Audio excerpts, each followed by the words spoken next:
drinking water supply management area, your area did expand.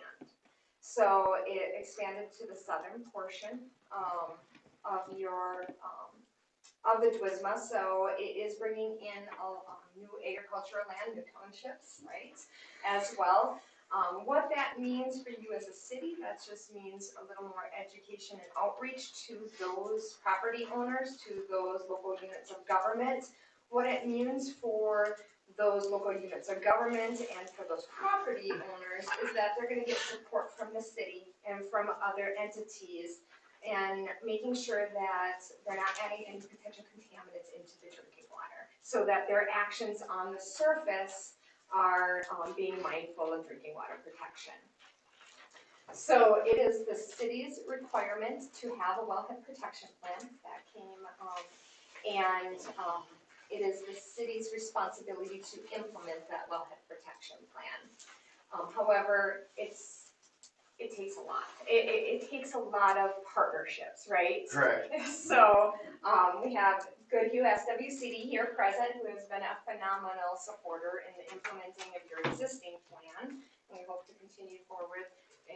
Department of Health, Scott Hansen's here today. He's kind of my counterpart in the southeast area, and then Minnesota Rural Water as well. And those are just 3 of the small units that help with the implementation of the plan. So I do have copies of 2 copies of the full part 1 for you guys to keep as well. This, again, it's already approved.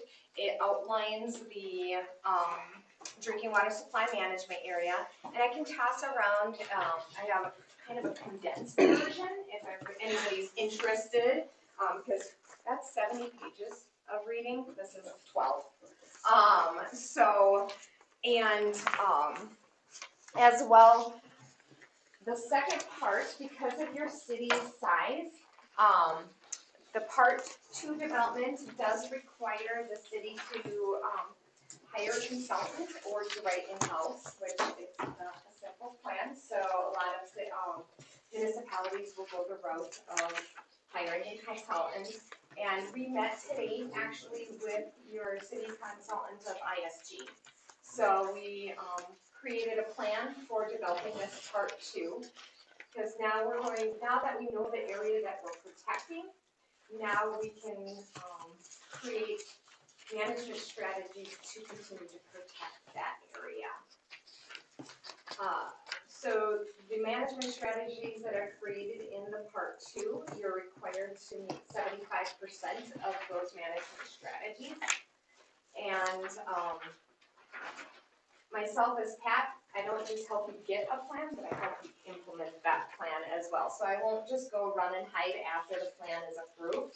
You have till 2028 to get the next portion of the plan complete.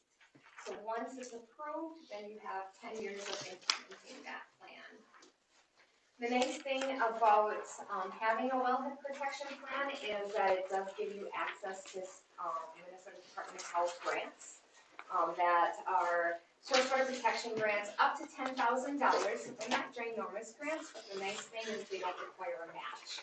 So it's for anything that you identify in your plan as a city. So if we identify supporting producers in the area and adapting best management practices for reducing nitrate leaching, we can support that and apply for grants to support that, which you guys actually have, and we just wrapped up that grant a month and a half ago from that.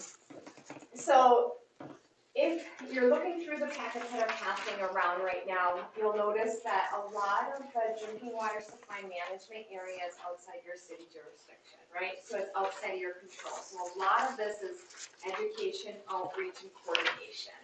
It's working with the property owners, with the townships, with the county government as well, SWCDs, to help educate and help adopt best management practices. So it's not just that agricultural thing, right? Because potential contaminants can come from ag, it can come from urban area. It's not just one individual or one type of land use.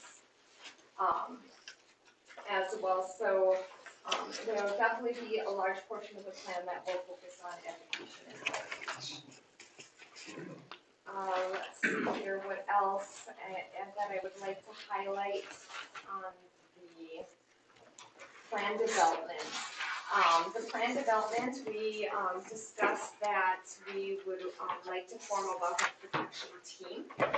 And the reason we highly encourage a team is we want the people that are going to be players and partners to be at the time that we're at the meetings that we're developing the management strategies. So we want to invite the SWCD to the table when we're developing these strategies, or the township to the table when we're developing these strategies, to make sure we get their commitment before we identify anything that you're going to do, right? We're not just going to sneak it in there and hope for the best. So we want to make it a plan that can support both all entities as well. From your previous plan, that drinking water supply management area, you had a mixed vulnerability. So there was moderate, there was highly vulnerable, and it was kind of like these little pockets. With the new drinking water supply management area, it is all highly vulnerable. And it also has a surface water contribution area. So what that means is what we are doing on the surface has a more direct impact on the groundwater quality. So that just tells us as planners, as Department of Health, that we have to inventory a larger list of potential contaminants. With a moderate setting, we would inventory things such as about below ground storage tanks. We would inventory every well. With highly vulnerable, we're inventorying all wells, above and below ground storage tanks of any size. We're inventorying feedlots and egg fields, and the list continues to go on. So since we bumped up across the board, it's all highly vulnerable, we're just going to be doing a more intensive inventory of potential contaminants. Just because something's on the list as potential doesn't mean it's going to contaminate your water. It's just that these are potential things that could, so we want to be doing extra efforts to prevent it. So I come from a farming background myself, so just because a field is in your DUSMA doesn't mean that it's directly, that the actions on that field are going to negatively impact. However, if it's not managed properly, there is a greater potential as well. And I shouldn't say properly, I guess, in the most environmental or sustainable ag format. So the uniformity really actually can be a benefit to you as a community, just because it kind of keeps everybody as an equal partner in it, and it also helps on implementation on the side of like SWCDs, because SWCDs can get funding from different sources, and now it can be a lot more uniform for funding. So we might be able to only provide funding for somebody in a highly vulnerable, but not in a moderate vulnerable. Now it's uniform across your DUSMA, so you don't have to worry about that vulnerability, variability in your drinking water supply management area. When they develop that area, they are looking for a 10-year time of travel. So at the location of your primary well, we have multiple layers. So we have the well, then we have a 200-foot radius, which is called the inner wellhead management zone. That's a broad brush blanket, not necessarily, I don't want to say no science behind it, but a general 200 inventory or 200 feet around the well. You're required per state rule to monitor that, meet all well code setbacks for that. But then in modeling, they created a emergency response area. So in the handouts, if you'll see the red oblong shape around your wells, that's the emergency response area. That's a 1-year time of travel. So if there was a contaminant in the groundwater within that region, it would take, based off of your pumping rates, it would take 1 year to be pulled up into your distribution system. So it's kind of a level of priority, right? Then you have the groundwater or the wellhead protection area, which is a 10-year time of travel. That, again, same concept, if there was a contaminant in the aquifer within that blue area, it would take up to 10 years to be pulled up into your distribution system. So truly, this is a plan about prevention and looking at a 10-year time to prevent any contaminants being pulled up into your distribution system. It's always a lot more economical to prevent than it is to treat. Treatment is expensive, it's expensive to install, but it's also expensive to maintain and continue for that treatment. And then because we don't know where this magical line is on the surface, right? It's this oblong shape. You don't know if you're in the plasma or if you're in the groundwater protection area or outside of it. We snap it out to a political boundary. So that could be a quarter section, that could be a county line, it could be a road, a property line as well, and that's where we get that drinking water supply management area. So there's just different layers, and within that for different layers of protection as well. So our next steps for the city will be to work with ISG, is who you had indicated you were consulting with, on the development of that part 2.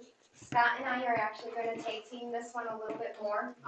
Usually we divide and conquer, but because Good Hue has high nitrates, because the city is also on the Department of Aid's groundwater rule, being under investigative stage, we just want to make sure that we're bringing all the partners to the table to provide better support for you guys as well. Typically, it takes a year to 2 to develop this part 2. ISG's they're open to speed it along. So just know that once we get a draft plan, it will go out for local government review for 60 days. And then we'll incorporate comments, reply to comments, and then it will come to a public hearing to City Council. But then it also goes to the state for an additional 90 days. An additional 90 days for review and approval.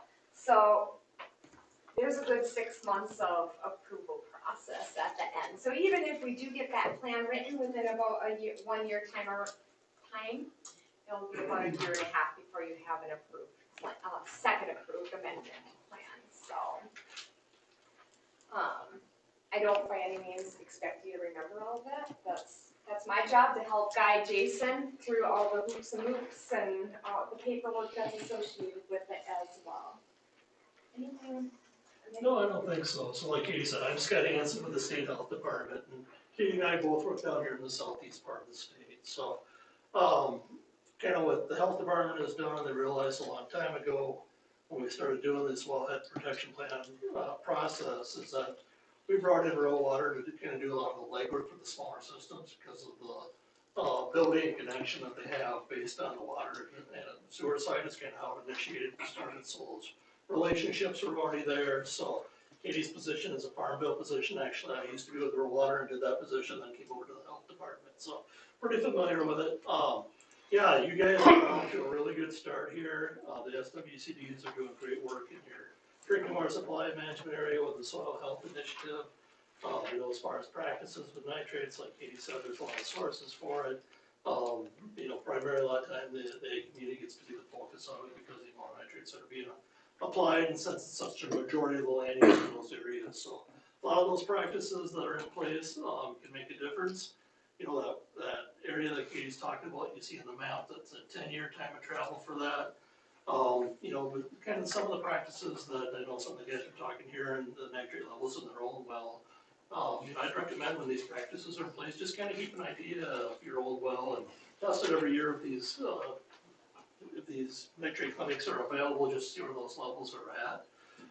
We do know, like the city of Good Hue there, that you do have water coming in that's going to be outside of 10-year time travel, right? That's what the city has to manage, but You've got an area out to the west of town that's called the Decorah Shale, so you've got the geology where you got stuff coming down through the limestone, hitting that and moving, so you're gonna be influences from outside that 10-year time of travel, but if we can do stuff on the landscape within there, we should start turning that needle and making improvements.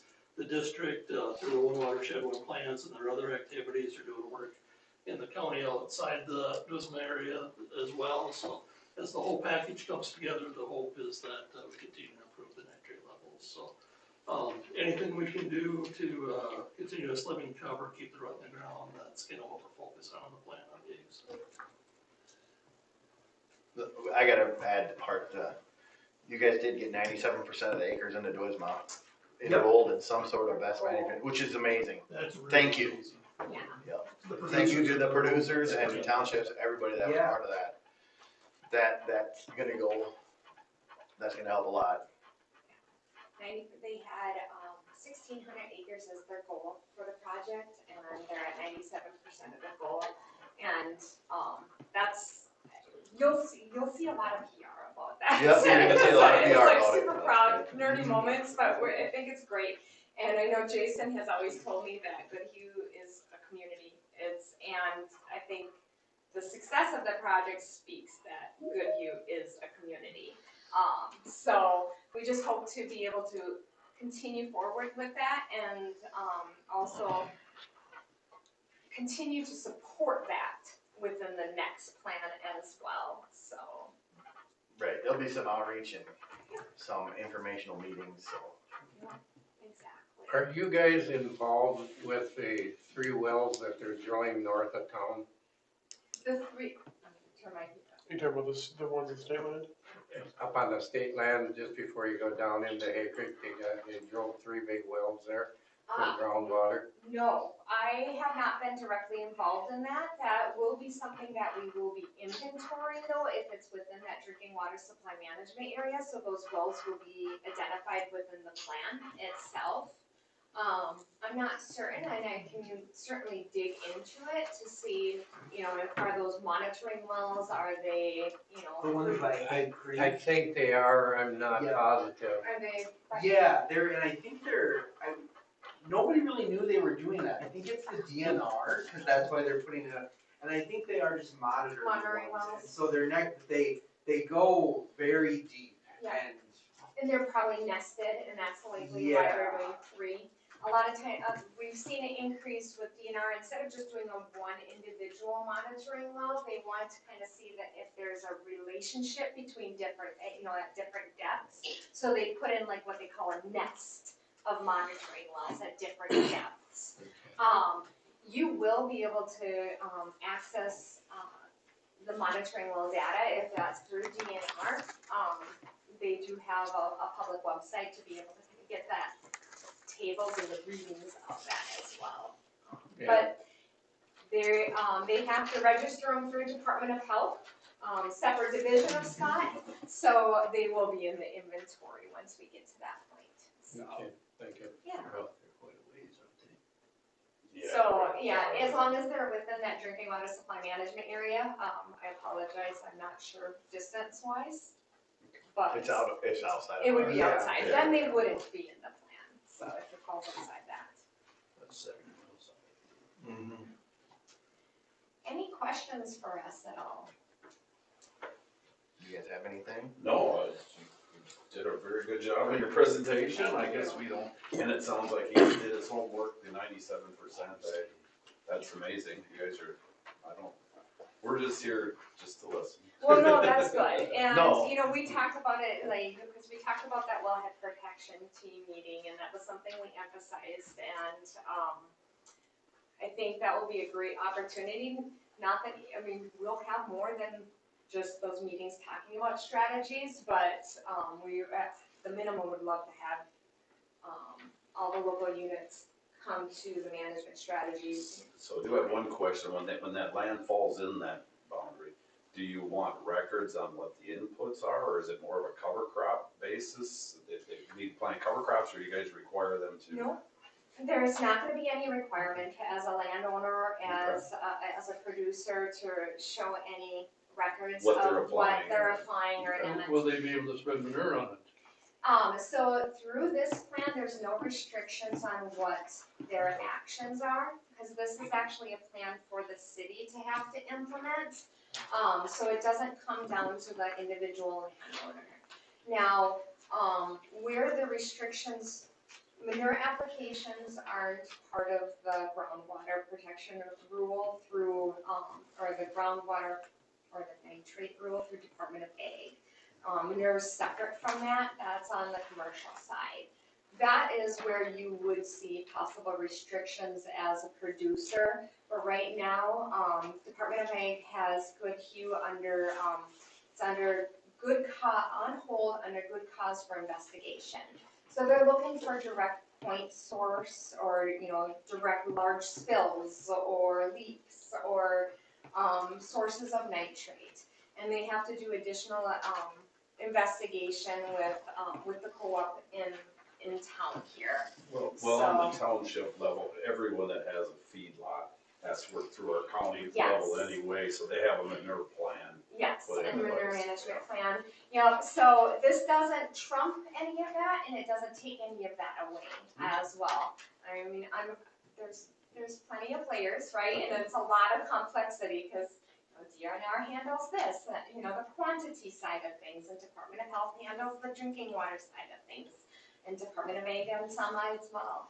So, we just try to bring all those players to the table when we're developing this plan so that we have the support and the buy-in from those, because there's gonna be things that the city themselves can't individually do, right? It's not Jason's expertise maybe to write a cover crop plan. So we need to make sure that we have the support from the SWCD to be doing that, That's so. So to piggyback on your question, we were talking about the nitrate levels and the rates, and it hasn't hit 7 yet. So MDA is doing an investigation of whether there's a point source or whether it's a non-point source from other. If you look around a lot of the township data and testing that's out there, I don't know if you guys are familiar with that, so. Yeah. There's a lot of wells that are out there that are high in nitrate, so I don't know what direction that'll come back. But if it does come back that it's a non-point issue with MDA, and if the nitrate levels get above 8 parts per million, then it actually hits a regulatory component of the groundwater rule. So if it ever gets to that point, then the producers in the DUSMA will meet with MDA, they form what's called local advisory teams to come up with ideas to implement, to try to, and basically, I shouldn't say they're all the same, but it's very similar to the practices that you guys are, that 97% of the producers in the DUSMA are doing already. Yeah. So by doing this, you guys got a leg up on it, and hopefully it doesn't get to that enforcement point with MDA down the road if ever it gets. And all farmers want low nitrates. Yeah. No, Well, there's no farm- exactly. No, absolutely. They don't wanna just apply, Drinking just the same apply, water. but I'll cost, But yeah, it's just kind of it's nice when it can be done on a voluntary basis Oh, it's certain. versus hitting that and there are other rules that are in place there for that, but, yeah, and as far as the feedlot and PDES, is that gonna come into? it possibly will with some of their, so within the DWSMA, previous DWSMA, which was smaller, there was about 2,200 animal units within it, so that does speak to the amount of manure that we have generated within the DWSMA. The NPDES permit is being updated right now, or the rule is being updated right now. So that is something that, again, it's outside of the wellhead protection plan that we're developing, but that is something that, to be mindful of new rules coming up. But that is strictly for the NPDES Which would permits be for over the large 1,000 animal Over units. 1,000 Yep. animals. Yeah, so, and we try to stay abreast on all of that.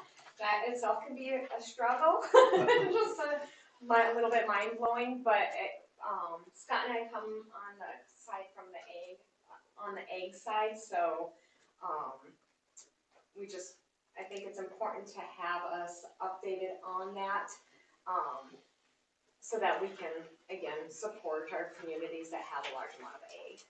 Do you feel that the cover crops help with the nitrate situation? Or? Cover crops are definitely a benefit to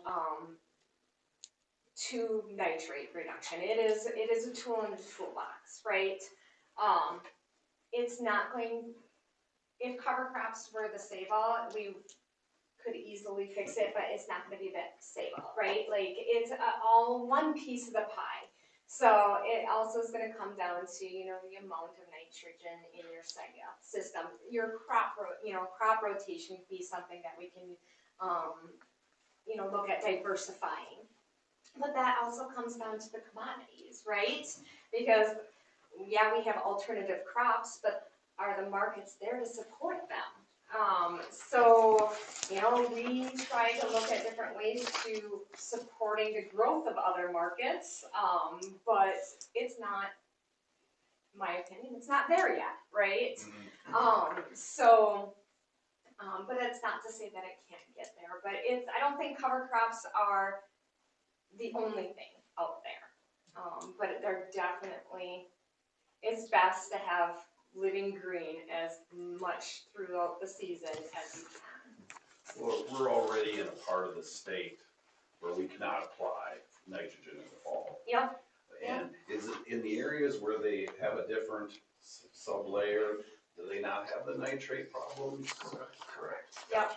They have that natural protection layer, right? They have that clay layer that doesn't allow it to get through. You're blessed down here in the Carson country. Yeah. With the shallow soils, and then the other regions of the state, typically, it would be the central sands and then the southwest part of the state. So there's other those shallow soils, environmentally sensitive areas scattered throughout, but those are the three areas typically.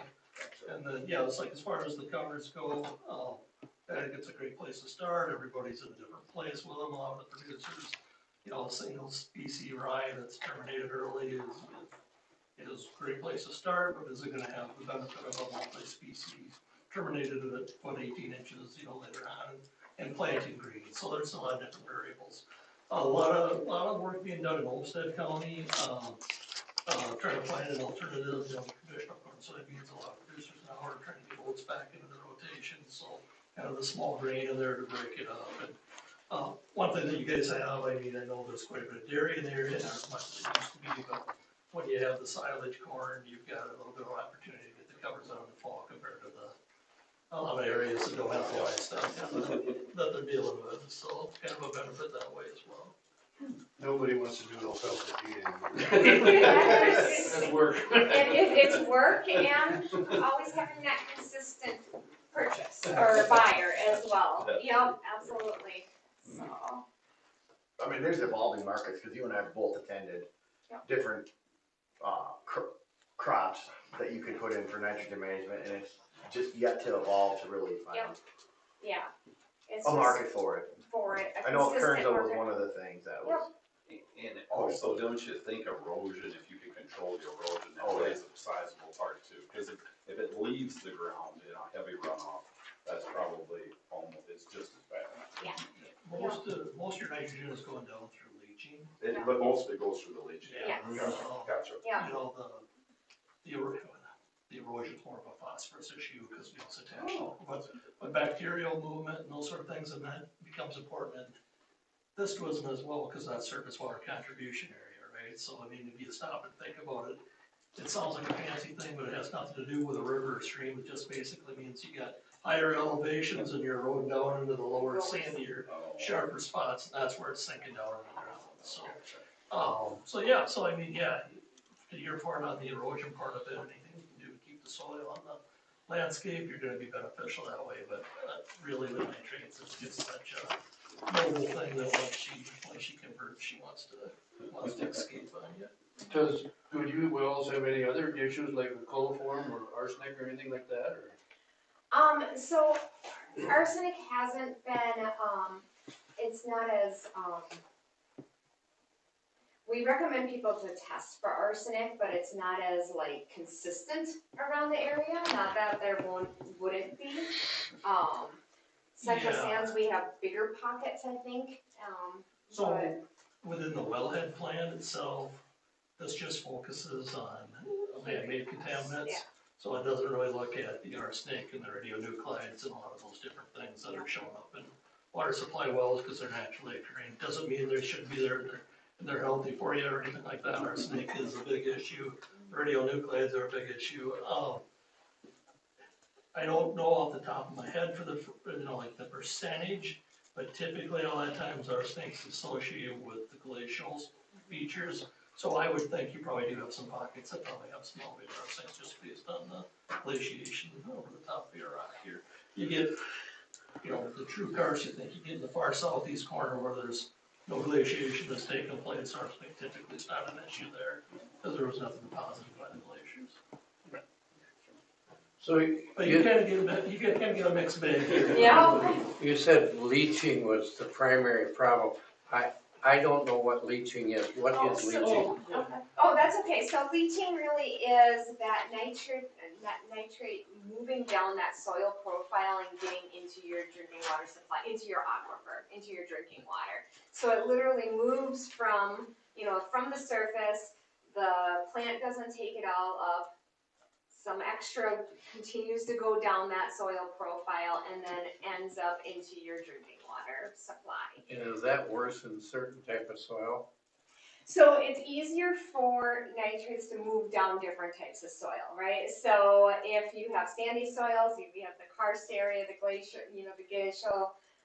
glacial till, easier for it to transfer, right? Sure. So if it hits like a clay layer, that's a physical barrier. That Okay. clay has that really fine, it's held together, it prevents it from getting into that aquifer. So then a lot of times it, could run off, or run horizontal, but yeah, so each We're soil probably in pretty good shape here. I understand that we have a good clay base. I don't know if that's true or not. No, unfortunately, your soils aren't helping you.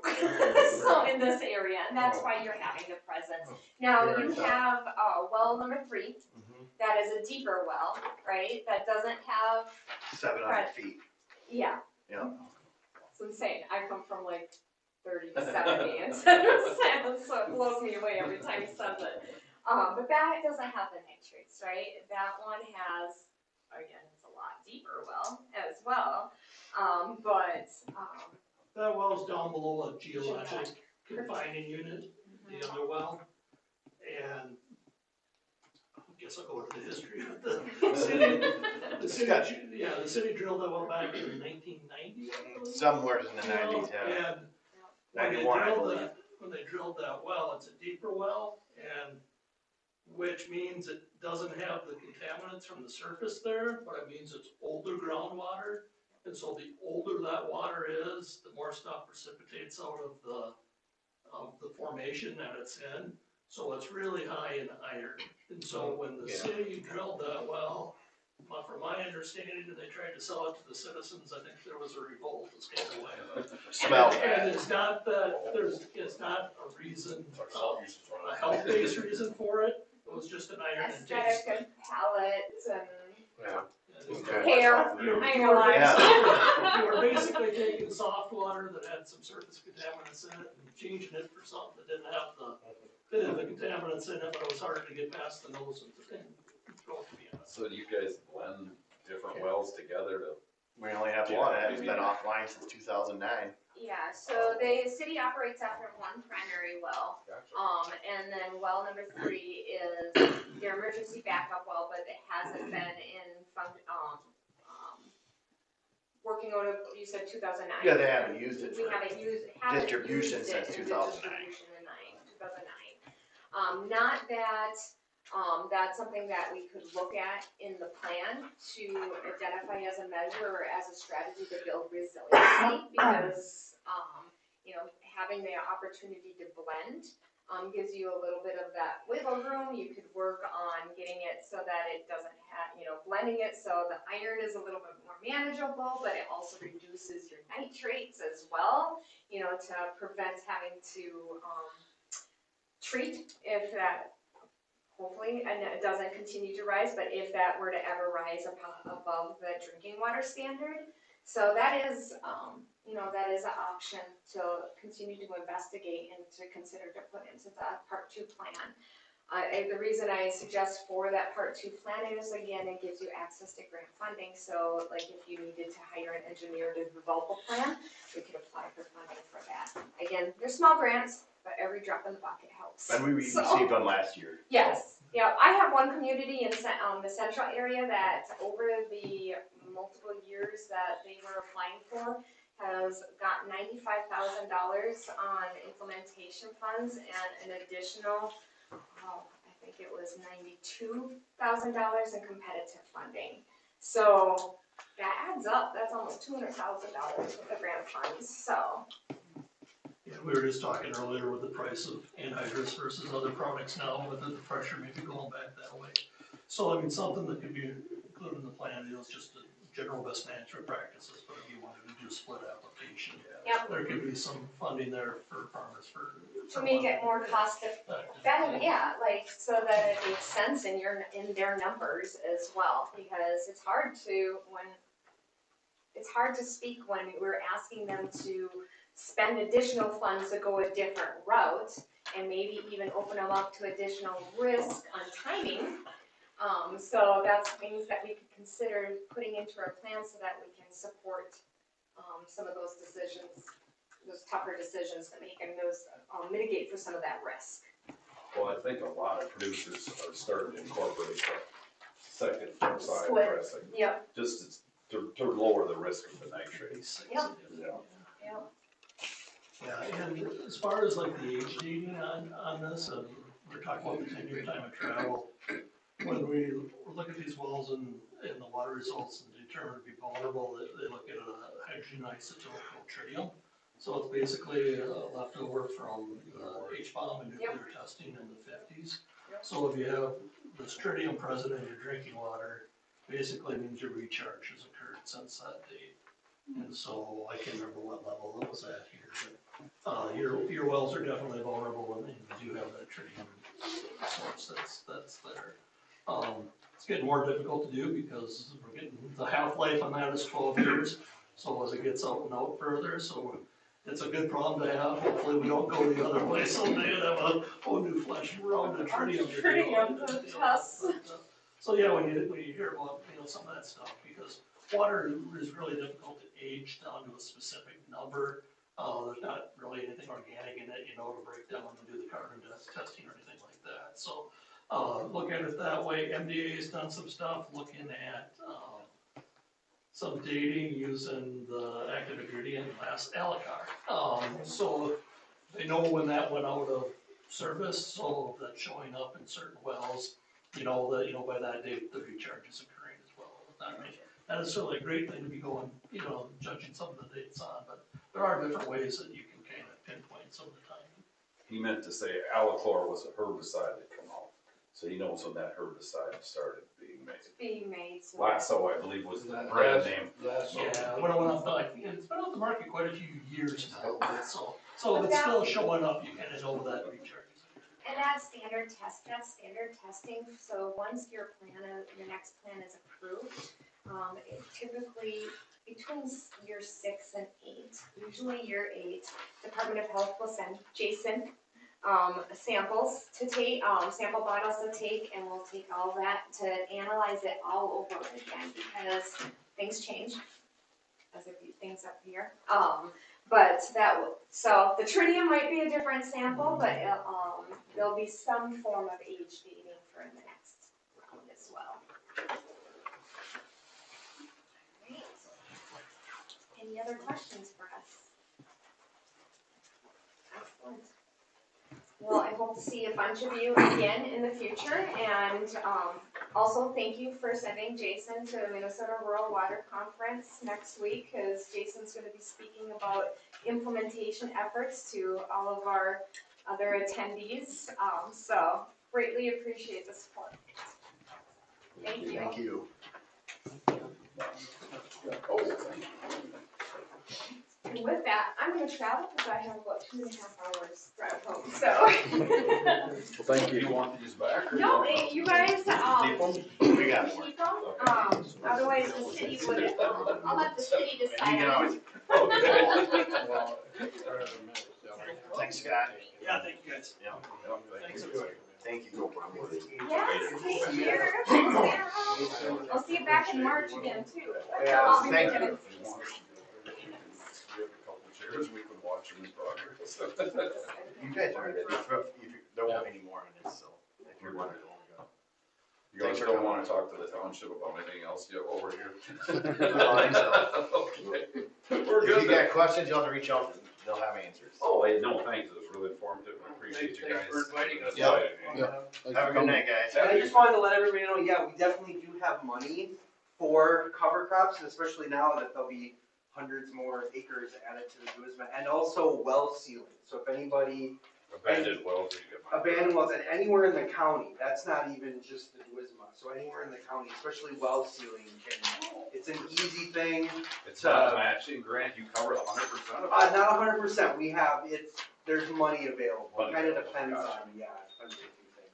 Well, thank you very much. Like Appreciate it. $3,000 or something, so, yeah, nice to meet everybody. Thanks, guys. All right, you guys, it's 6:43, we'll call a regular meeting to order. Will you please stand for the pledge of allegiance? I'd like to take a moment I'd like to see us take a moment of silent prayer. Okay. We had a tragic accident, lost us and folks.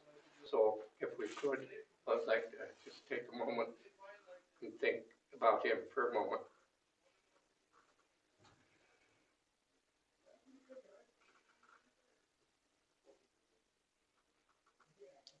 Amen. Thank you. I pledge Allegiance to the flag of the United States of America and to the republic for which it stands, one nation, under God, indivisible, with liberty and justice for all.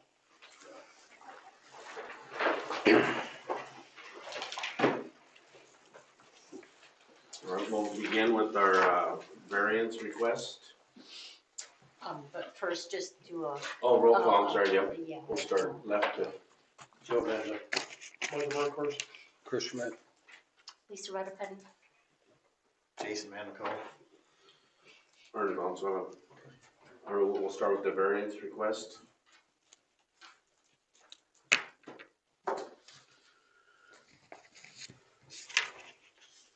Wasn't speak and, Oh, I was just let anybody who wanted, okay. if anybody had any. Oh, we have. Mirroring the council, can you hear me okay? Yep, Yes. yep. I'm happy to talk for 2, 3, 4 minutes and kind of get this warmed up and kicked off, if that's okay, Mayor? Is that Yep. right? Thank you, Bob. Great, yeah, so Mayor Council, you have a variance request in front of you, as you know, for a couple of apartment units on the ground floor, as I understand it, in some buildings that are zoned for commercial use. I've had communications with the applicant, who I think is in the room, and I know Lisa has as well. And I also know that I've talked to you a little bit about the following. Let me just spell this out for you. It's a fair question, and I think the applicant here has asked the question of me and of Lisa, why is a variance needed here? These apartments have been in place for a long time. And that's true, that's right. I don't think the city or the staff or I disagree with that. They have been in place for a long time. As I explained to you though, I think previously a use that doesn't comply with your code, as this doesn't, apartments on the ground floor, commercial buildings in your downtown area are not allowed. The fact that they've been there for a long time doesn't mean that they're grandfathered. And the fact that they've been there for a long time and the city may have issued or the county may have issued some permits, that doesn't make them grandfathered either. And so what makes uses grandfathered is if when they started, they were legal.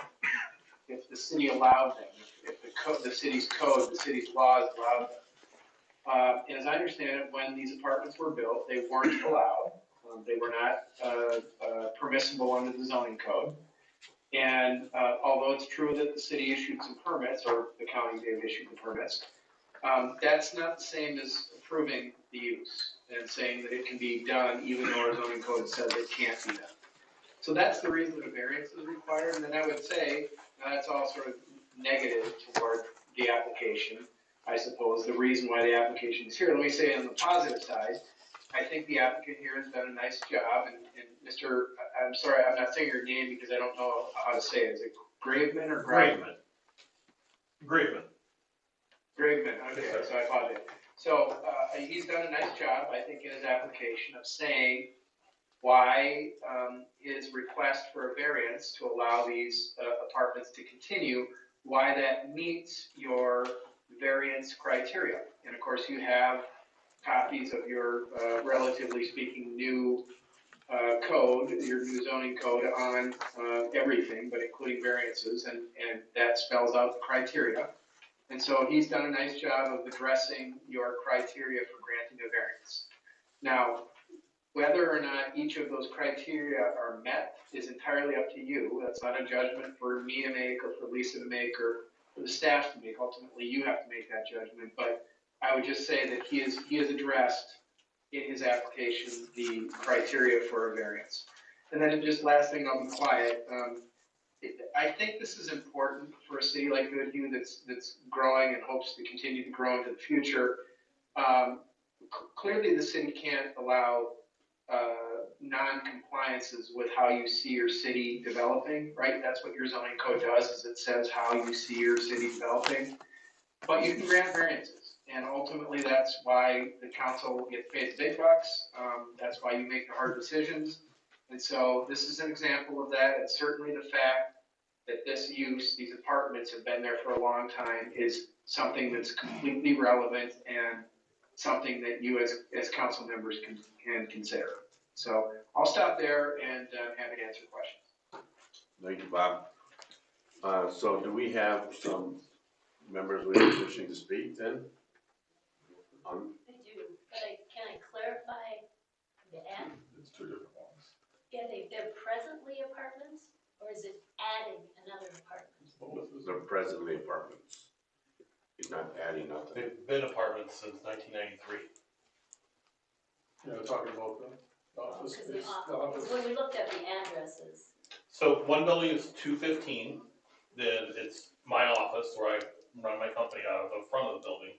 The back of the building that doesn't have any access to the street is one apartment, and then the building next to the corner bar, which is terrible to say, it's always next to the corner bar, is the 203 building.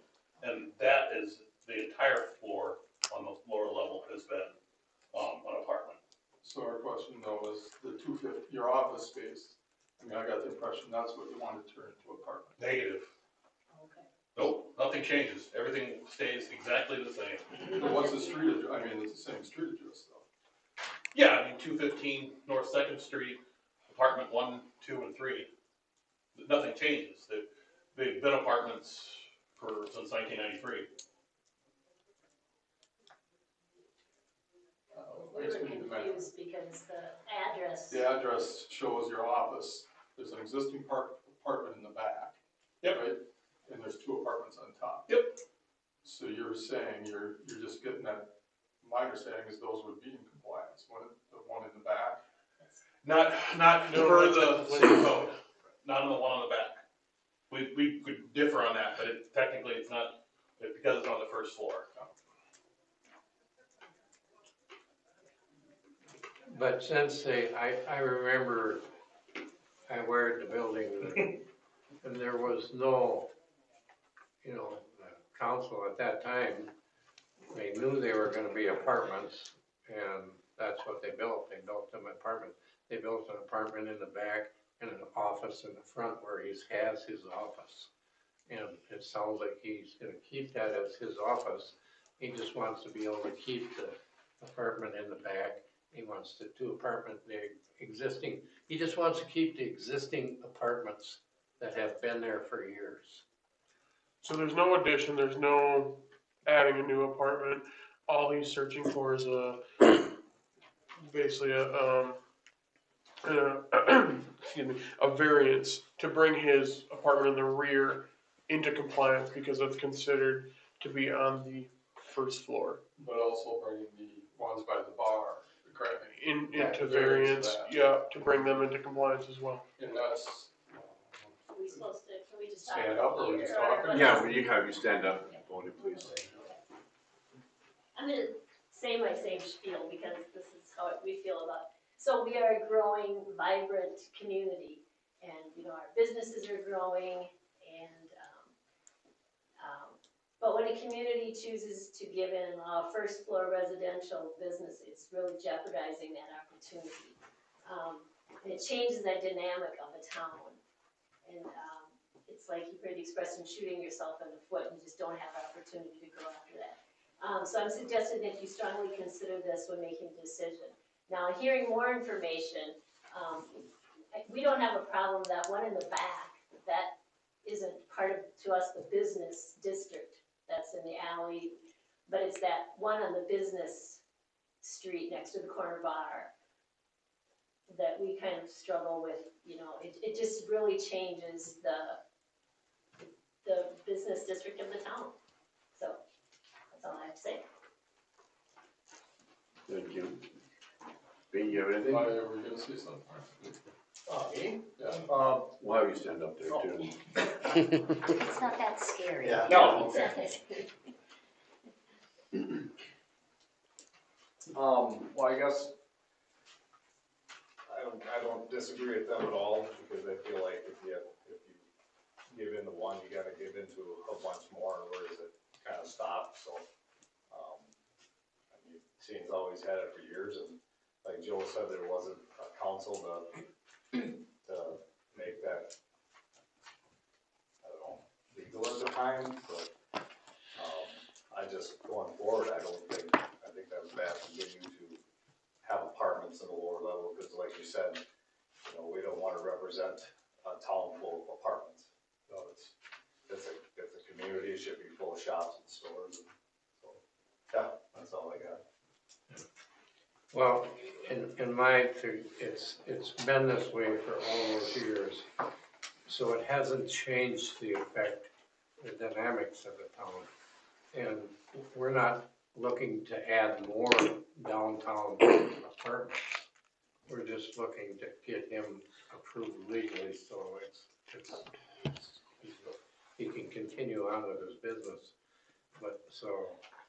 I've got a similar comment, I think. I mean, the same with the apartments downtown. When we bought the old bank building, I don't think we'd even closed yet, and the mayor at the time approached us and said, well, you can't do apartments in the first floor. I never said we were gonna, we didn't, you know, that wasn't the intent. He also had the city attorney contact us and say, you can't do apartments on the first floor. I said, well, half a block away, there's apartments on the first floor. So my point there was, I don't know if you do a variance, but if you're gonna change it, it should be part of the, I think legally you gotta do the variance now. You should change the ordinance, you shouldn't do it piecemeal, and I certainly wouldn't advocate at all for putting more apartments down on the first floor of towns. It's kind of the beginning of the end of your town, or it's throwing the towel in downtown. That's all you can do. So I mean, I was just perplexed by. So basically, what I was told was those apartments went in as a favor from the mayor at the time, and that irritated me at the time that they would say, oh, you don't get that favor, and they sit the city attorney on us. I shouldn't say sick, but that's what he called for, and made the point. So I don't, that's a pretty poor way to run a town. That's history that was going on 30 years ago now, those went in. So I mean, it's not a new issue. But the other point I want to make is I don't want to create another, you know, potential noise issue for the town. We live downtown, we live upstairs. Hopefully, I'm hopeful we can resolve any noise issues without going to council, but obviously if you put more people downtown, you're creating more of a potential problem. Obviously, it's up to the council if you want to do a variance, but I don't like it doing piecemeal. Some get it, some don't, you know, based on who you know. Thank you. So the current people that live in those apartments, they're full, right? Of course. And how long have they lived there? The individual that's living in behind the 215 building, she's been there since 2003. And the individual that's living in the 203 building on the first floor, they were husband and wife living in a one bedroom, and they wanted a bigger unit. When two gentlemen who were working at Fabco moved to buy a house, they wanted that bigger unit, but the previous tenant who lived in 203 lived there since 1993 to 3 years ago. So it was just one tenant for almost the entire time in an apartment. And they're all full, correct? They're 100% full. Yeah, full. And honestly, the goal is, overall goal, what I do for a living is naturally occurring affordable housing, keeping units at an affordable rate, but also preserving, just because something's old doesn't mean it can't be a good, affordable place to live, and it doesn't need to be so expensive that somebody can't afford it. And just by keeping something nice and habitable is the goal, and that's what my father-in-law always did with the units. And when he came ill, that's when I kind of stepped in and took over, and then we bought it here recently. But no, our goal is just to keep the same. And then with like noise issues or parking issues, we should always talk and figure out. I've got lots of ideas on how to help with the parking, because I've got apartments, 560 units all over the place, and we do parking things all the time for downtown parking. Sometimes it's difficult, and some days it's not. Have we had any problems in the last 10, 15 years from these first floor apartments? I personally cannot think of any time that we've had any problems with like the police at any of them places. I guess my biggest thing is that it's been this way for 10, 15, 20 years. 1993. Yeah, and nothing's changed. I mean, how many people knew that there was apartments there? You know, if they've known that they've been apartments for the last 10, 15, 20 years, why didn't anybody say anything?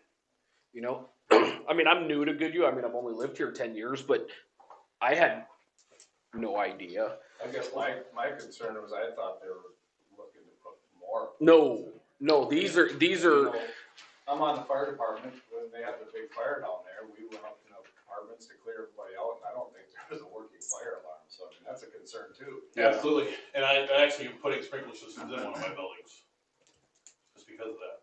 And I think about how a lot of this came about was, like you said, you just recently purchased this stuff, and he's trying to go about it the right way, and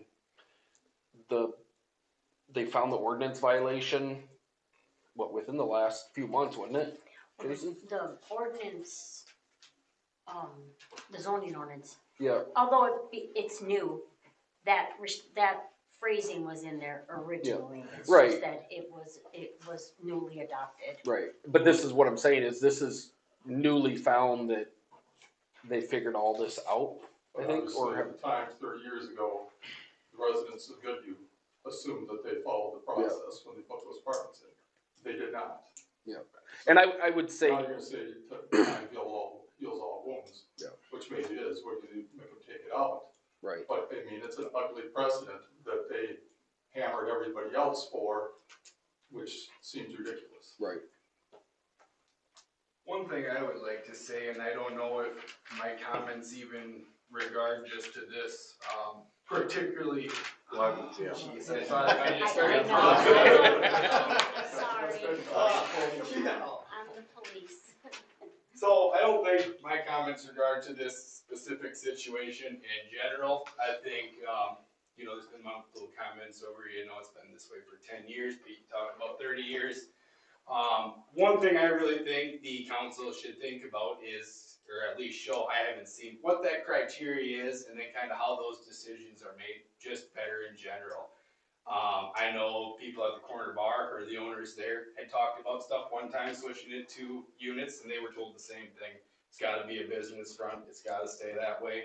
I think my parents tried buying your guys' house at one point, in the residential area, and they were told no. So I think my biggest thing that I would really like to see out of the city is just consistency, or at least, this is what we want to see, or why we're doing that. I don't know that I'm necessarily against or for what you want to do either way, you know what I mean? It's more about kind of the consistency, I guess, for me from the city, just because I've kind of seen it go both ways a couple times, so that's probably my biggest thing.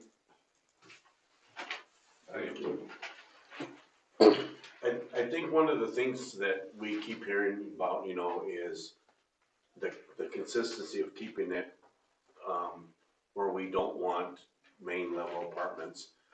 I think the biggest thing here is we have families that are in there for a long time.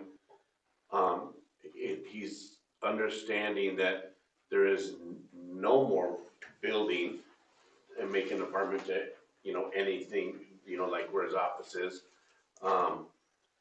But we're not the same council anymore. You know, we have a different group of people now that understand that statement really well, of keeping things now, not running on a different system, you know, of who you are anymore. You know, we're gonna follow what we think is best for the city and the bylaws for it. And, I think we have a good group of people now that want to make that difference. But I think it's my main concern, one of my biggest concerns was the families that are there now, you know, asking them to relocate, you know, because of something that wasn't followed 30 years ago. You know, I think is something that we have to consider. But I mean, everyone's voice is valued, you know, and heard, so I appreciate it. Can I ask how long a variance is good for? If the variance is accepted and agreed to, it gets recorded with the property.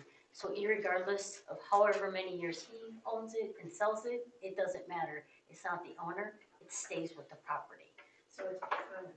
Yes. The only way it can't get changed is If it's not, it would be, not disapproved, but it would be revoked. And then it would be, however the county calls it, taken off, unrecorded, it would be removed off the property. So doing this is gonna benefit, so in 30 years, council, owner won't have to go through this again, because it will be recorded on the property, regardless of who owns it. So if he decides to sell it for an apartment complex, that's what it's gonna be. It will stay with the property, correct? Is there any way to put a stipulation that we're only allowing the one apartment in the back, and so that at a future date, someone doesn't look at this and say, oh, we could put one in the front? Absolutely, Bob can correct me, but you can approve the variance with conditions. Okay, and then another question that I have is, let's say at some point, either Mr. Graveman or someone else at some point takes out that rear apartment and or buys the building next to the corner bar and takes away those apartments. Does that make that variance null and void at that point? Or is there still a variance on that building so at a later date, someone else could put one back in? Could you put that as a condition that if removed, must stay removed? Yeah, Mayor, if I may, all really good comments from the public and good questions from the council. Let's suppose for a second that the council is inclined not to want to kick people out of these apartments, not to deny the variances and say you can't have apartments on the first floor. If that's true, then we're talking about what conditions to put on the apartments. And I think that's what your question, Councilmember, just now was about. Let me just tell you the range of conditions that I think you could impose. If the most restrictive condition I think you could impose would be, and I think it would be defensible, would be to say, we're granting a variance for the current tenants. And as soon as the current tenants die or leave or assign the lease to somebody else, the variance goes away. That would be the very most restrictive. That would mean as soon as an apartment is vacant, it can no longer be marketed as an apartment. It would have to be converted to commercial use. That would be the very most restrictive. Less restrictive than that, and Lisa has suggested this in her report, would be to say you can't add apartments, you can't turn the office in the front into an apartment. And if you're gonna make any changes, you have to get a building permit. This is in Lisa's recommended conditions. I would add a further one if you wanted to be restrictive. You could say, we're not going to grant any building permits for improvements for apartment purposes, right? In other words, if you're gonna make changes to the building or the inside of the building, you need to bring the use into conformance. So if you're gonna build new walls, you're gonna change things around inside, then bring the building into conformance with what's required. We're not gonna grant the building permit to improve an existing apartment further. So that's sort of, to me, the range of conditions that you could have. I don't know where the council, I get the sense that the council doesn't want to deny a variance and require people to leave because this can't be an apartment anymore. If that's right, then I think you need to just talk about the range of conditions that you want to impose on that. And I've sort of spelled out, I think, the most restrictive to the least restrictive. So you wouldn't allow a sprinkler system to be installed? Well, I didn't say that. I just offered up some suggestions for the council, and I don't get to vote on this, so it's not really up to me. But that would be an option. I think is what he means by improvements is if you were to take first floor 215 and completely gut that whole entire apartment, that would be like reconfiguring the apartment. Whereas like a safety standpoint, if you said, hey, I'm gonna rip out this tub and put in an ADA compliant tub, that's. Well, that's protected under building codes anyway. Right, but what I'm saying is like putting in a fire suppression system sprinkler, that's a safety thing. Like I wouldn't say that that's against the rules. But if you were to completely wipe out that first floor on 215 and say, I'm gonna now make this 2 because this 1 is already good, that would be where, you have to stay within the code.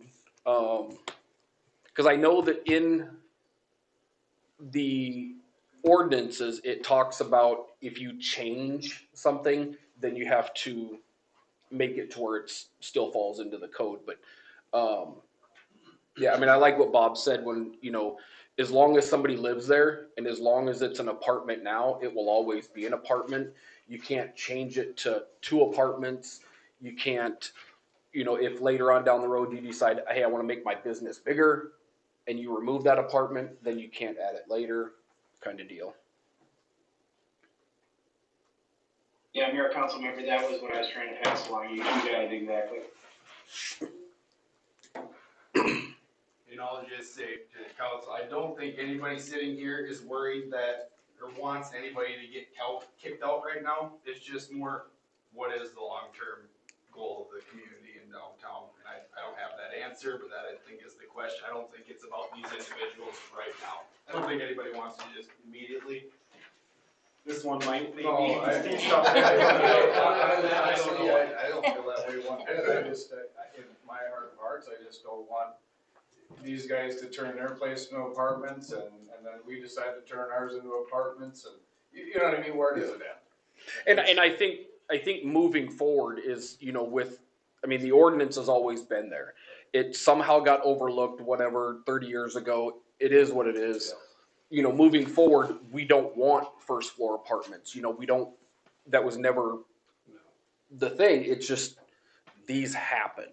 And now that people are living in them, the last thing we want to do is displace somebody that has, called that apartment their home for 20, 30 years, So I can say I only speak for myself, but moving forward, I don't want first floor apartments. There's 3 of them and it's, I think 3, 215 and 203. Just 2. Okay, 2. I thought 203 had 2 on the bottom, but there's 2 on top. Okay. So, that's me moving forward is I don't want to see it, but, in the last 20 years, we've never had a problem with the way they've been. How many people have actually known that they were there? I didn't. No, I misspoke. I thought there's one on 215 and one at 203. For some reason, I thought there was two on the first floor, one upstairs, but it's vice versa, right? Yes. Yeah, there's There's two. a total of 3 units per building. Yeah. So I It's, misspoke. a different property that, next to the hardware store, there's a little, used to be a barber shop or something. There's not anybody living there? Not the barber shop, the vet clinic. There's nothing, I don't believe there's anything in there It's right a now. yarn shop. Is that like a craft? That's something. Yeah, they remodeled. It kind of looked like there was maybe somebody living there, I wasn't sure. I've always called that Our the goal mustard here is building. not to create any more first floor apartments. Our goal is just to get it settled with the variance, so he can continue on his business that he bought with the understanding that these apartments were legal. So our goal, I think, as a council, is to just let, provide this variance this one time. And there, as far as I'm concerned, there will never be any more, and it will be stated in the variance, there'll be no more ground floor apartments. Yeah. We're trying to keep them for small businesses or whatever that could come in. Unless you would say like, you might get and this is a really far-fetched, but behind Larry Larson's, if they sold that lot there and put in a big housing thing, like, they had that in Zumbrota, they put in a big housing. I mean, that would be a totally different thing and be under totally, but I mean, all these places that we have, buildings that are here existing, and we're not gonna let them just turn them into apartments. This is just a variance so he can continue on with his business. I spent 6 months trying to get somebody to go into the office, and I just ended up just going in there myself. Nobody wanted to rent an office space. I had music people come in, and I did a lot of music lessons for rent. Is that because of what you had to charge for rent, or It just, the cost? well, yeah, it just, you know, like $300-400 a month, you've gotta do a lot of music lessons to pay that kind of a rent. I had lawyers that maybe wanted to come in, or accountants, and I mean, how many insurance companies do we have on the same street? Because they don't draw any people in. I had one person that wanted a retail space for shipping containers, which that obviously wasn't going to work. I don't think we want somebody pulling up. Park them in the alley. Yeah, I don't want that. Really wasn't. So, no, I wanted to have somebody in there, absolutely. And I still do, but I'm gonna use it for my business. Big sign's going up next week, so. So if nobody else has anything to say or state about it, I think we should take a vote on it. Let's just Mayor? check, yeah. Go ahead, Lisa. No, I was just gonna say, we need to make sure that this is the proper process for a variance. Yeah, no, and so Mayor and Council, all I was gonna say was that, this is more words than I need to say, but so I'll try and be short about it. But, so when we have, zoning related requests, like a variance or a conditional use permit or a rezoning or whatever, in the event the council is gonna deny that, if that ever were to happen, we actually legally have to do that in writing, which means we have to adopt a resolution about it. We have to put in writing why we're denying it. And so the best practice for cities is, even if you're gonna grant it, and it sounds like there's gonna be a motion maybe at some point to grant the variance with conditions, if that's true, then we should put that in writing too. We should put that in the form of a resolution. So the best practice here, it's not legally required, but the best practice here would be to direct staff to come back at your work meeting with a resolution that approves, it sounds like, I mean, I'll leave it to you all to make the motion, but maybe one motion would be approving with the conditions that have been talked about here, so that you can see them written down before you vote on it. And then you can make an exception and go ahead and vote on that at your work session, your work meeting in a couple weeks. Are you guys considering adding conditions to that variance? Yes. Personally, yes. And that would be they can't make any changes to what is currently there, would be my recommendation. So what is there is there. You can't change a one bedroom to a 2-bedroom. You know, what is currently there right now is what'll stay, with the exception of any safety, things that need to go in, like the, you know, sprinkler system, or, you know, being in compliance with ADA or whatever that may be. But you can't change the floor mat of what's already there. Does that make sense? It does, it's just all of a sudden we're about to take a vote and approve it, and there's. Well, and that's where we come in with. They're gonna discuss it at the work session. Yep. Sounds good. So, yeah. And that's when we make the vote, we say we vote yay on this with these conditions. So. And we'll have, Bob will assist in getting the resolution made, cause we need to make sure that it's done properly.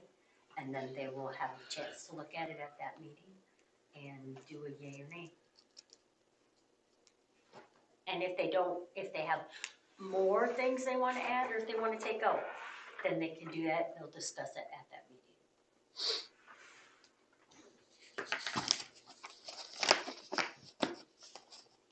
So that would be the conclusion.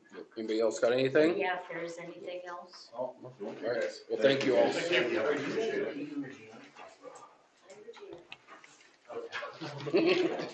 Thank you.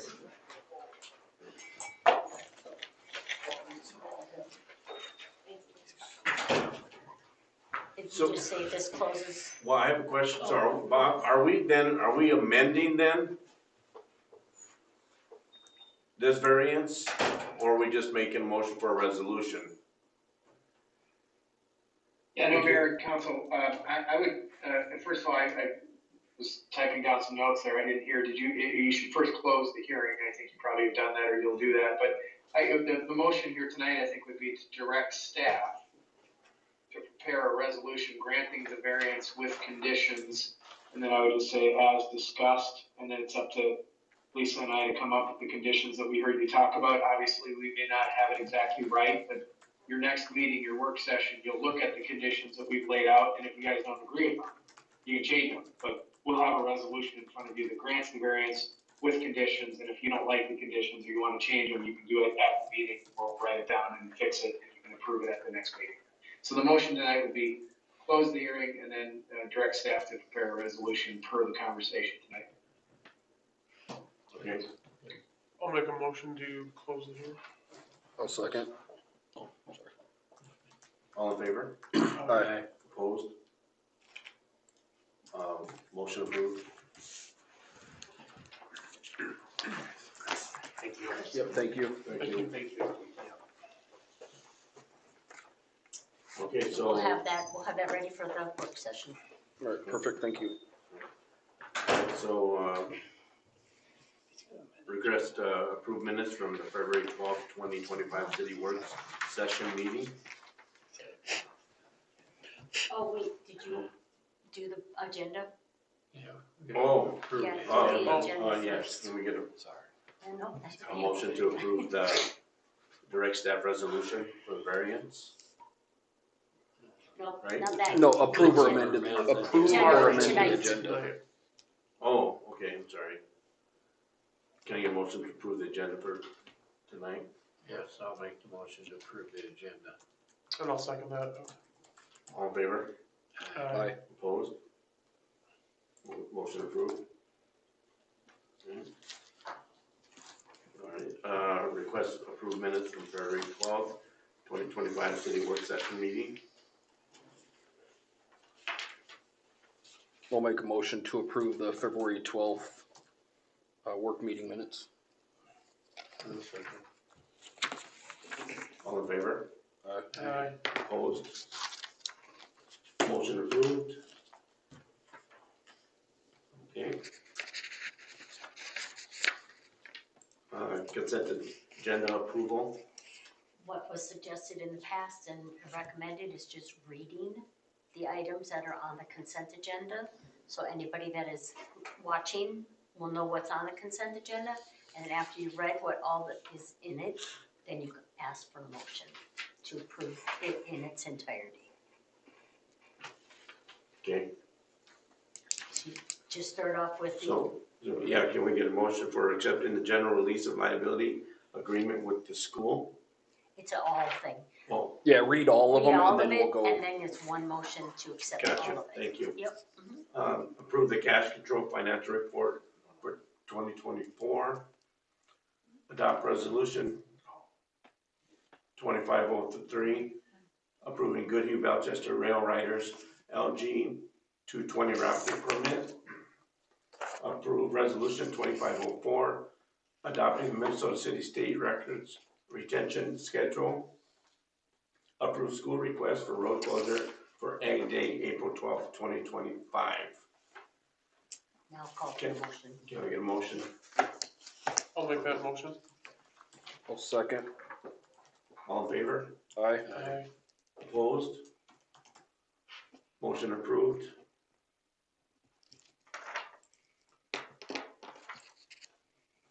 Okay.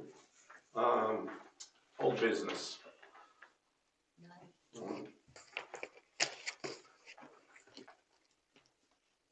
Motion that. Yeah, No. no, there is no Okay. old business. New business?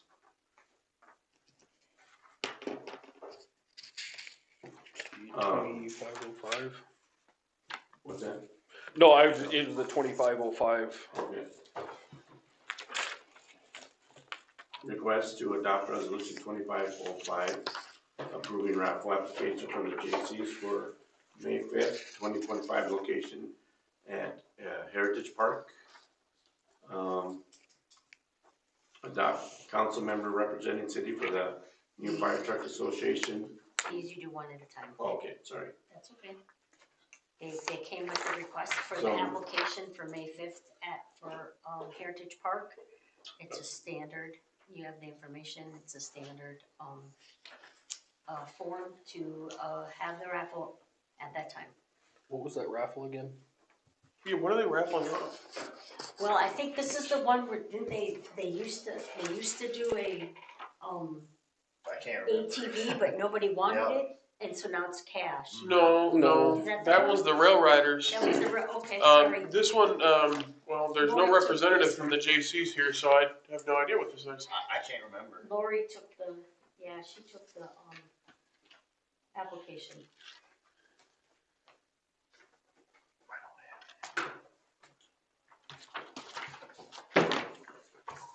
Consent, let me see if she has it. It's for the, Is it for Votes Fest? no, it's for the, Wrestling. something with the. I can't remember.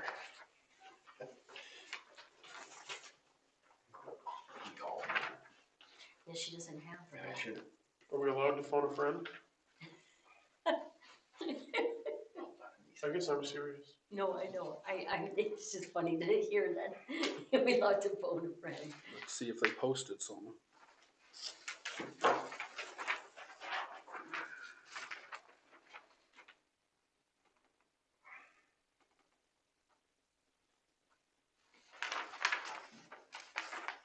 Well, he's got his number on there for Max, right, Lexwell? Mm-hmm. It's for the baseball team. Sorry, it took me that long. It should go to Florida, that's what it's for. yeah. So, Okay. Sorry about that. I guess I have a question about this. So, do we typically request, like a J.C.'s member to be present to discuss this, or is it typically, I guess, does the clerk and you as the administrator typically like not suggested to be present? when we're Well, voting I on these? think that ones that we've had up until this point have been things that have happened in the past. Okay. Now, this particular one, I wasn't there the day that I was on vacation when it came in, and Lori put it on the new business. Okay. So I don't have a lot of information personally on that. Okay. I guess personally, just because I have, besides it's for baseball and the J.C.'s are doing it, I don't feel like I have enough information to make a vote on it. That's just me. So what I do know is that, the Goodhue baseball team was invited down to Florida for spring training. Okay. And they were doing fundraising for it. And I'm assuming that they reached out to the JCs to help fund some of this. And the JCs are doing a raffle to help offset the cost for these baseball players to go down for spring training. That's what I gather out of one of my friends that sons plays baseball. Cause it's quite expensive. It was a few $1,000s per person. And then they came to the Lions questions, some too, and the Lions did give them some. Yeah. So now that they brought up the baseball, now it all rings. I was I here just, when he came in. I just don't know what are they raffling? Yeah, I have no idea what they're raffling. It's happening. May 5th. Yeah, it said May 5th at Heritage Park, and I'm just So curious. we have time to just ask them if they would like to send somebody to explain what they're doing. Agreed. Yeah, have them come down for We the can work meeting and certainly say, do that. what are you raffling? Yeah, I would just like to get more information before I make an uneducated vote. I think That's on what any I of would those like to type do. of deals, there should be a representative here Agreed 100%. that states this is what we're doing and this is. So we have a background story Right. to it and why we're. And no confusion. Yep. And I think that's simple enough. when, Lori's out sick today, so when she comes back, I will let her know that anytime from this point on, that she indicate to them when they ask to be on the agenda that they need to be here. Yeah, it's just good, I think, that they come and present it. I mean, if they think it's important enough, they wanna do it, they should be happy to come and. I agree 100%. explain.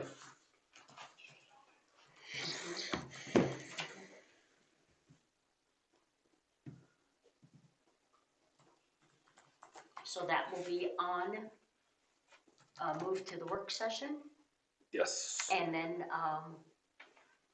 maybe if they're not able to be here, maybe they could type up something or some kind Get of something to explain information. it, yep, Yeah. yep. Okay,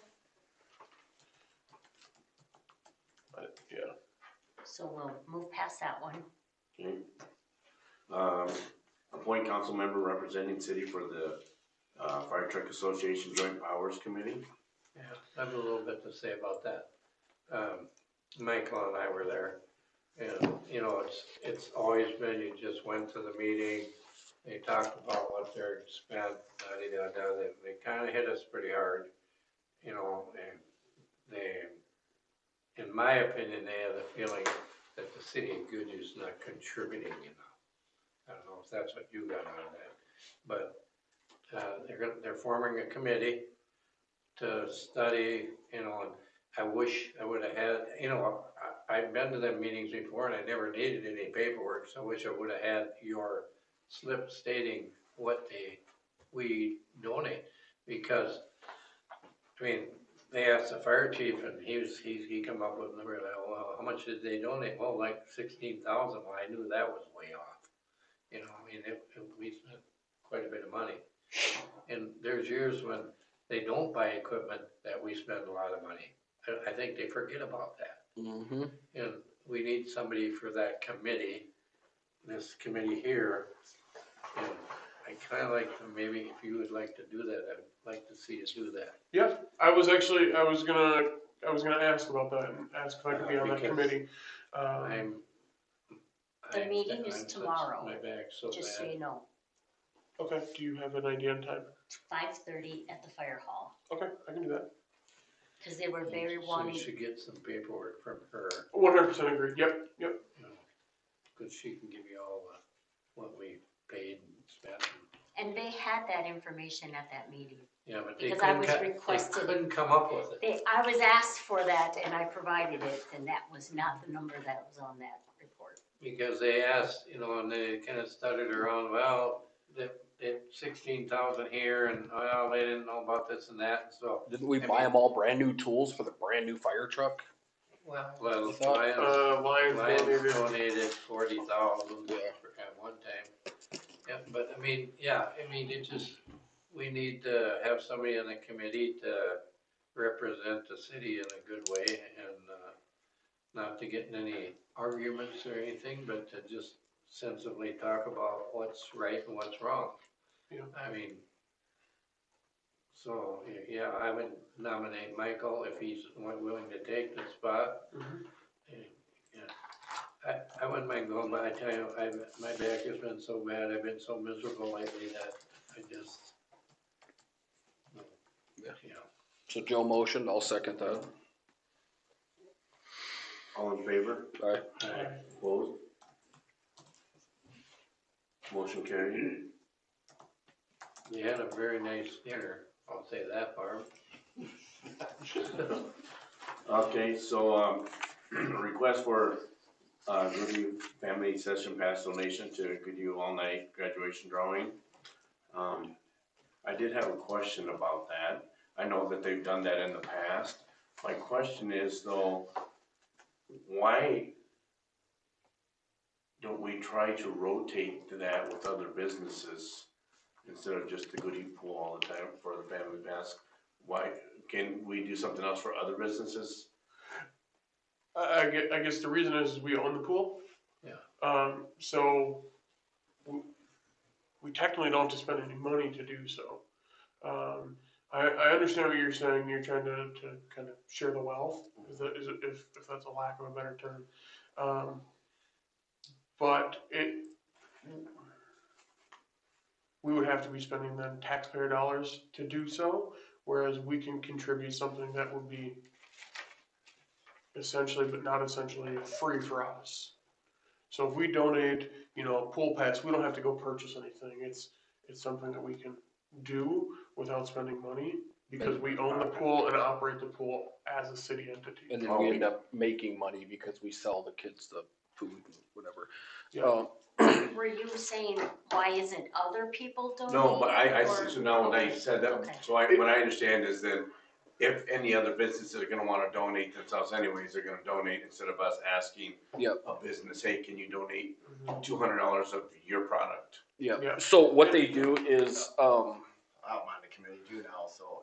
Yeah, We've gone around and asked a lot of businesses, Ernie. yeah, and you're It's on not it. us doing it. No, not us. I'm They just my asked personal, us- yeah. they asked Yeah. us to contribute. We're not going around to ask. No. So like Jason said, Jason's on the committee this year because he has a son that's graduating next year. So everybody that's on the committee are all the junior parents. Yep. So we were on it last year, okay? So we'll be on it again next year. So what they do is everybody on this committee, they designate people for different parts. So like Jason might be in charge of going out to every business. There's hundreds of businesses throughout this area. They say, hey, would you donate some hoodies from M&M? Would you donate a electrical grid thing by Benda? Would you, it's so many people donate to this and it's amazing. And this is just something that we've been doing as a city for years, that we donate a family pass, and we choose to do a family pass because, if it's one person wins it and it's only their child, it's still going to cover them under the family. And, if it's somebody like my family that wins it, then. And it doesn't take money out of the No. budget. And it's still a value. Yeah. It's a value to the Yep. person I who appreciate that, gets it. thanks, Michael, appreciate that. Yeah. Explanation. So I'll make a motion to donate the Goodview swimming pool family pool pass to the Goodview all night graduation party. I'll second that motion. All in favor? Aye. Opposed? And we should still have that certificate, don't we, Jason? Okay. She had it. I saw it. Okay. All right, Motion perfect. carried. Okay. Excuse me. Adopt resolution 2506, approving support for a North Zumbro Sanitary Sewer District Regional Wastewater Treatment Facility, GO bonding bill request. This is, we have to do it to continue on because it's been going on for quite some time. We have to redo another resolution to continue going on. I just spent the day today at the Capitol. We met with about 6 Senate leaders, and it's still going. It's just we're waiting for them to get this bonding bill and trying to find a way to get funding Is for it looking this. positive? You know, I'm not gonna lie, it didn't start off good with the first lady, but the remaining 6 people we talked to, they're all in support of it. And we were trying to find ways to get it to work because when you go up and ask them for, you know, the amount of money, $40 million, they say that's a lot, but they're not taking into consideration that there's 4 communities that are together, plus Prairie Island for the Elk Run. So we're trying to work with our Weinstein. Are they Winthrop and? Winthrop and them. Are they actually a law firm or are they? They're lobbyists. They're lobbyists. We've been working with the lobbyists and trying to get them to understand the importance of this and because we are tapped, our facility and Pine Island is also, and that's where Elk Run is. And so that's why it's important for them to realize that that is a secondary location for Treasure Island. And if they want, or Prairie Island. Prairie Island, if they want to move there and do anything, they're relying on this passing also. And Prairie Island has a lobbyist too, don't they? Yep. Blake? Yep. Yeah, and Yes. Blake's been very. Yeah, the tribe, the American Council, the tribe has a on-staff lobbyist, and then I would just say Winthrop is a law firm, but they've got lobbyists on staff, and they're an absolutely fantastic law firm. So you're really well represented at the legislature by that firm, and I would just say representing at least one other community in the group. Hopes are always high, but hopes are always high when anybody goes to the legislature. I think you'll have to see how it goes for sure. So, Bob, is there anything else that we should be doing as a group here? I mean, that we can do to help this, or we're doing everything we can? Contact your senators. Contact the senators. Yeah, I mean, contact and I think it's always useful, and I think these 4 communities have a very good story to tell, but it's always useful to make clear to both sides of the aisle that you're a fiscally responsible community that's not looking to waste money. I mean, that's that everyone cares about. This is a big ask, right? This is a big lift, and I don't think any of the communities benefited by this proposed project. They're looking to burn dollar bills on the bridge. So I think just talking to your legislators, legislators locally, and letting them know that that's the story you'll always tell is helpful to them. I want to just add just a quick thing. I've been on the committee now for 3 years since I've been here, and we even have broke down the cost to do it alone. Each city was substantially more than going together. We just recently did that and set that up there. That was very, very helpful. And that was very, we worked with our engineers now. They broke it down and they said this is what it would save by not going separate. It was $1 million a year. Yep. For savings by going together. That one sheet today was very helpful because it was new to them. It hadn't been broken down like that. That was probably the biggest help. It was. That's why I got it. Bob's right. The lobbyist or law firm that's working on it has been very good. And he was with us all day today, with us at the meetings. So this is an important Well, I think that's fantastic on you guys' part, getting that part, getting that done. It's gonna be a big plus if we can get this done. I know the consultants did a lot of it, but ISG, Yeah, it was. the other cities and consultants, but that was a big help too.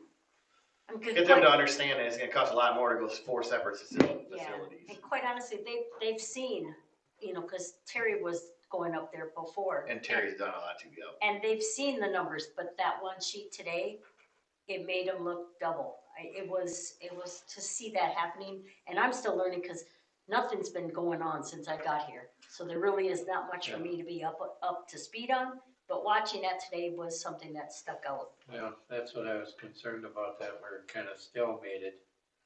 But, I think we were that way because the last bonding bill They didn't go didn't through, do so one. it's kind of just been in hiatus a little bit. Pretty much, Chris is right. The last year, we got our funding 2 years ago to do the design, pre-design, and purchase the land, and that was 2023. 2024, we didn't have a bonding bill.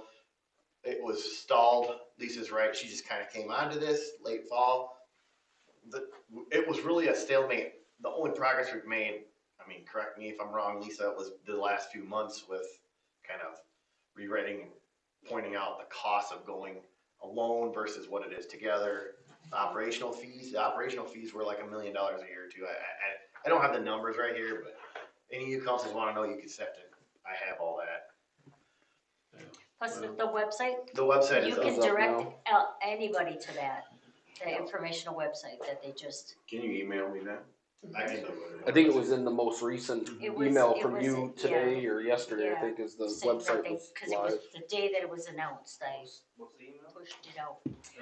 I'll I'll get it to you. So that should be, that's all I have for that. And there was something I was gonna say, but I forgot. But this just needs to be, Northzumbro.com. it needs to be motioned and accepted, for us to continue further. There really is nothing that we can discuss or change about it, the resolution. I'll make a motion to adopt resolution 25-06, support for a North Zumbro sanitary sewer district. I'll second. All in favor? Aye. Opposed? Motion adopted. You need it voted. Oh, yeah, I haven't, I'll get that for, Lori Okay. to, based on your. Alright, so, council comments? I have one, and it's more, I'm not really sure. I heard it through the grapevine that this weekend is a Pheasants Forever banquet at the Lions Building. Have you guys heard anything about that? I think I remember something about having them getting a permit for gambling or something at one I time. thought that was a couple of months ago. So what I'm seeing I is thought the Pheasants Forever was in Zumbrota at the VFW. no. So what I'm seeing here is Pheasants Forever Banquet Invitation, Goodhue County Pheasants Forever 41st Annual Banquet, Goodhue Lions Community Center, Saturday, March 1st. They have platinum sponsored, gold sponsors, silver sponsors, and there is, hold on, there's a raffle. And this is where it gets crazy, is the raffle is for guns and cash and a truck. So I don't remember seeing anything come across the table as far as them doing a raffle with guns and cash. They always have. Everyone they've ever had, they have. Right, I understand that. And usually Pheasants Forever is held out at Treasure Island for the Pheasants Forever. But this year, talking to the guy from Four Seasons, Travis said that it's not out there this year, it's in Goodhue. And that's how I found out about it. But it's a raffle, and I don't know if they... I think they can look it up. I believe I remember them applying for. I thought it was, yeah. I think it's December. Cause I'm looking in, Are they serving alcohol too then, Chris? Does it talk about that? Pheasants Forever, I found it, 12/11. Right here, Lisa. Pheasants Forever is seeking permission to sell raffle tickets at their banquet on March 1st. It was done. Okay. Yeah. All right. Yep. Yeah, Perfect. I thought I remembered 17th of that. December. Yep, perfect. Mayor comments. So I have a comment of, I think what I really appreciate from you guys is how well we handle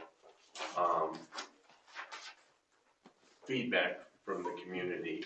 Tonight, was And I think it's important for us to understand and to show the community that we want to be able to do things the right way. And I know we hear a lot of, even outside of these walls from people, well, if that was allowed, then, If they did it, why can't we do it? Yeah, and I think I think we did a good job tonight of reiterating that this is a one-time thing, that we want to get moved past. And then continue to do things the way that they need to be done. So I just wanted to show my appreciation, to all of you. I think we're on the right path of. I think we are. We Yeah, got a good group of people. yeah, Well, like I said, nothing's changed. yeah, Was already there. We're just a new owner kind of Yep. took over.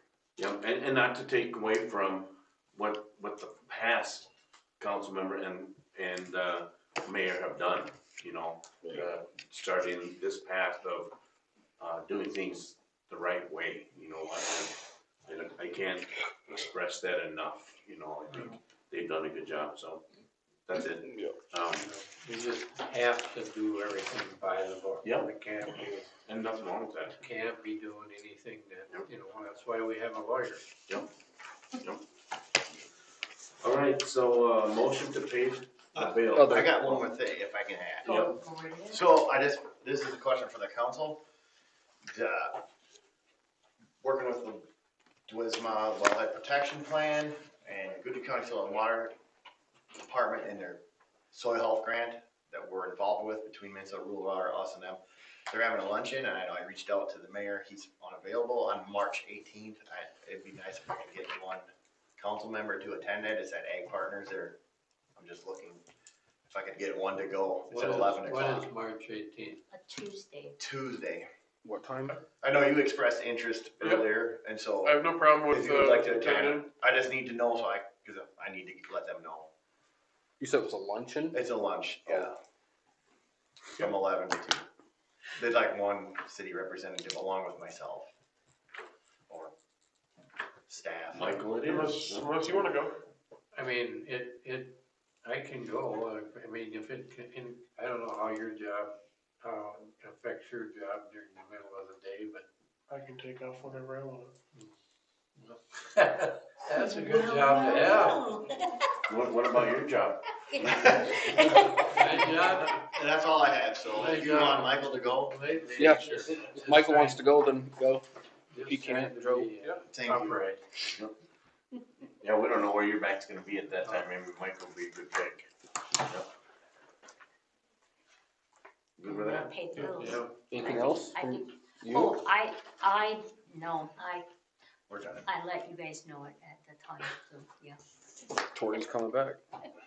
Oh, yes, she is coming back. We're gonna be meeting with her to, she's checking with the, he was saying about the manager, the pool manager is coming back.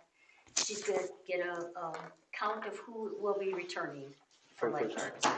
And then her, Jason, and I will be meeting again, when she gets that number, and we'll start the races going with getting the pool ready. Heck yeah. So, What age do they require for lifeguards? 16. 16. It was 15. Yeah. It 15 is for 15. lifeguards. It's 16 for 16 for the cutting summer help, grass. yep. Okay. All right, so we have a motion for paying the bills. Well, look at them first, if anybody have any questions. What were the signs? Were those little street signs? Yeah, that one's I fixed. I got a good picture of you, by the way.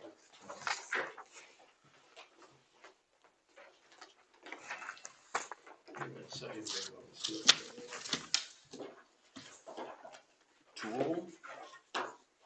Yeah, there was added. I looked for all these already. Bob? Yeah, you're good, Bob, if you wanna go. Okay, Thank you, Mayor Bob. Council, appreciate it. Thank you. Have a good night.